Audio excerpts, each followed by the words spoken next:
গত ১৫ বছরে বাংলাদেশ থেকে প্রায় ২৪০ বিলিয়ন মার্কিন ডলার অবৈধভাবে পাচার হয়েছে বাংলাদেশি মুদ্রায়, যা ২৮,৮০,০০০ কোটি টাকা। এমন ভয়ঙ্কর তথ্য উঠে এসেছে অর্থনৈতিক শ্বেতপত্র কমিটির চূড়ান্ত প্রতিবেদনে। দুপুরে প্রধান উপদেষ্টা ডক্টর মোহাম্মদ ইউনূসের কাছে প্রতিবেদনটি তুলে দেন কমিটির প্রধান ডক্টর দেবপ্রিয় ভট্টাচার্য।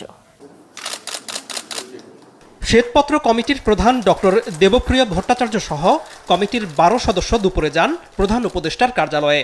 প্রধান উপদেষ্টার কাছে দেশের সার্বিক অর্থনৈতিক অবস্থা নিয়ে প্রণয়ন করা শ্বেতপত্রের চূড়ান্ত প্রতিবেদন তুলে দেন। গত ২৮ আগস্ট এই কমিটি গঠিত হয়েছিল। কমিটি প্রধান জানান, ৩০ অধ্যায়ের ৪০০ পৃষ্ঠার দীর্ঘ শ্বেতপত্রে উঠে এসেছে শেখ হাসিনার ১৫ বছরের শাসনামলে দুর্নীতি, লুণ্ঠন, আর্থিক কারচুপি আর বিদেশে অবৈধ অর্থ পাচারের ভয়াবহ তথ্য।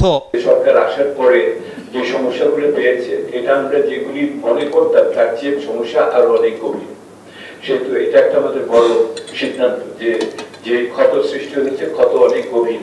আমরা আন্দাজও করতে পারি নাই যে এত দূর পর্যন্ত এটা যেতে পারে এবং এত বিস্তৃত হতে পারে। কমিটির সদস্যরা জানান, আমলা, ব্যবসায়ী আর সরকারে থাকা রাজনীতিবিদরা এই আর্থিক অনিয়মের সঙ্গে জড়িত।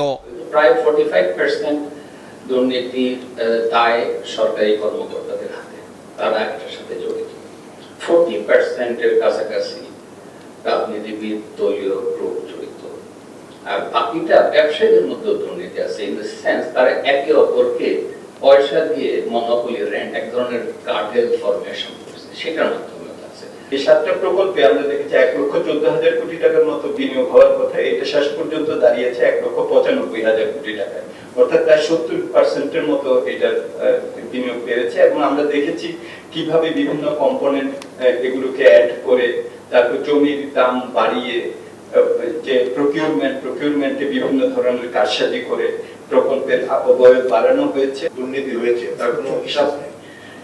তো একটা কনজারভেটিভলি ৩০ বিলিয়ন ডলারের মতো খরচ হয়েছে আমাদের খালি জেনারেশন সেক্টরে। তো সেখানে 10% কিকব্যাকেও 3 বিলিয়ন ডলার কিকব্যাক হয়েছে। অনেকে বলে এটা 20% তাহলে তো 6 বিলিয়ন। তো এটা হচ্ছে লেভেল অফ মানে করাপশন। এরকম প্রতিবেদন তৈরি করায় প্রধান উপদেষ্টা কমিটিকে ধন্যবাদ জানান।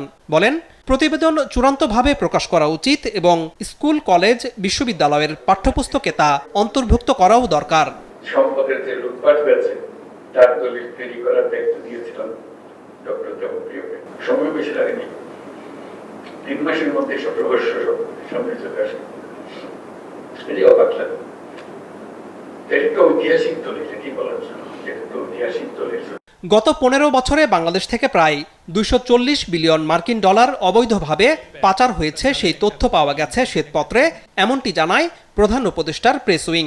হাজার হাজার লোককে খুন করা হয়েছে, হাজার হাজার লোককে গুম করা হয়েছে, সেটার তো বিচার হবে। কিন্তু যারা পুরো দেশকে আপনি এই একটা ভয়ানক রকমের একটা লন্ডভন্ড অবস্থায় রেখে গেছে, এই যে এই ধরনের একটা মহা চুরি, ইন্ডাস্ট্রিয়াল স্কেলের যে চুরি হয়েছে, তো সেই চুরি তো অবশ্যই বিচার হবে, কেউ ছাড় পাবে না। আগামীকাল সংবাদ সম্মেলন করে অর্থনৈতিক শ্বেতপত্র কমিটি তাদের দেয়া প্রতিবেদনের বিস্তারিত তুলে ধরবে। আনোয়ার হোসেন, মাছরাঙা সংবাদ, ঢাকা।